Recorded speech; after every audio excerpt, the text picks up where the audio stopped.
What is going on, brothers? This is David Lyon, founder of Evolving Man.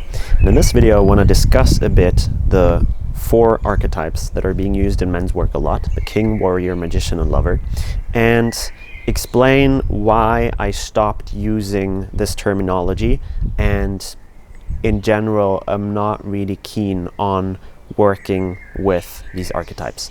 So in short, my understanding of these 4 archetypes, or of archetypes in general, is that archetypes are a kind of collective energy, collective force that we all have access to through our psyche. And so in this particular example, the king, warrior, magician, lover goes back to Douglas and Moore, who I think are both Jungian psychologists, and so are drawing from Jung, and are using these 4 archetypes to explain parts of the male psyche and how we need to relate to these different archetypes, how there are healthy ways of relating to them and unhealthy ways, and how that's being expressed, and how basically the path to becoming a mature man is being able to access all of these archetypes and learn to see when we're in the shadow aspect of these archetypes, which means that we're expressing them in a way that is not life-serving. Exactly, which can look in various ways depending on the particular archetype. So when I first encountered the book and then started talking to people about the king, warrior, magician, and lover, I actually really appreciated it. It brought a lot more clarity to my understanding of the different facets of masculinity.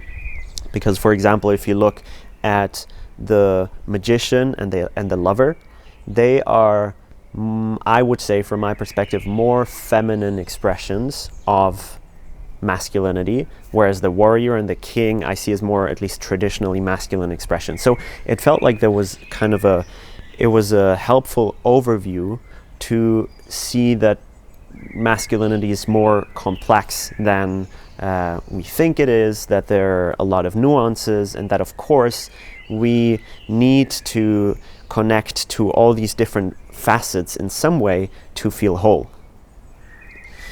Now, that leads me to why I stopped using it. So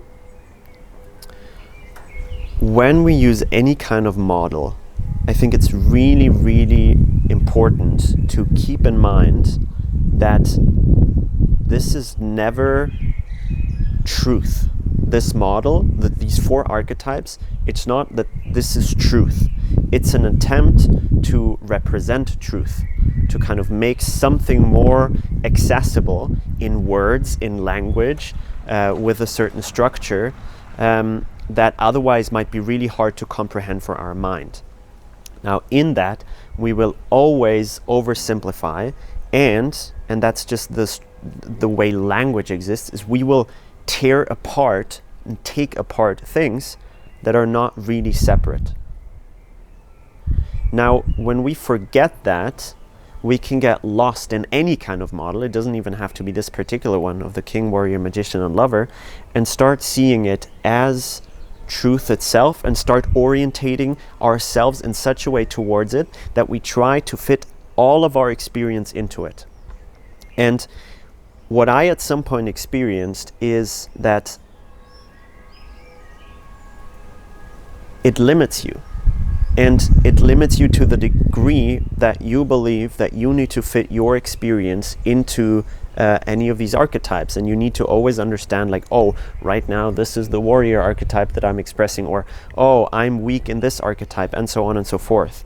And the kind of conclusion that I made to myself is the following: if you meet any kind of model like this one, and it opens something up in you, there's an expansion, there's a deeper understanding, there's maybe a deeper acceptance of who you are, because, oh, now I see I'm more of a warrior type or more of a magician type, and oh, I've suppressed the king archetype within me, and so it's useful to work on that. Then that's great, and then use it. But if at some point it starts feeling like it's limiting you, it's not actually helping you to understand the complexity of the world, but in the opposite direction, it's kind of limiting and simplifying things in a way that's not useful anymore, then by all means let go of the model. okay? Because the model is never truth. It's just an attempt to help you kind of point towards or move towards truth. And so the commitment can never lie with the model. And so that's the kind of issue that I see and that I struggled with as well. Is, well, if I feel more committed to a model than to truth itself and to my full experience, whether it fits into the model or not, then I constrict myself and I don't help myself expand and let life move through me in bigger and stronger and more expansive ways, but I actually contract. And so that's the reason why I stopped using these archetypes, because they're not doing the job for me any longer. This is no longer a model that helps me see things in more complexity and more depth. And again, what I'm saying right now applies to every model. I wanted to do it for this particular one because it's so prevalent in men's work. And so I see a lot of teachers, facilitators talk about these models, talk about this particular model. And yeah, for me right now, it doesn't work. I've outgrown it, which does not in any way mean that I'm better than the people who are using it. That's not what I'm intending to say. It's more an encouragement for you to use models with caution and to be willing to kill a model, to be willing to fully let go of it as if it doesn't serve you any longer, right? Because the purpose of a model is always to point you further towards truth, and the moment it stops doing that, you let go of it. And maybe you find a new model that works for you, or you don't, but you keep walking, right? Very curious to hear your thoughts on this, your resonance.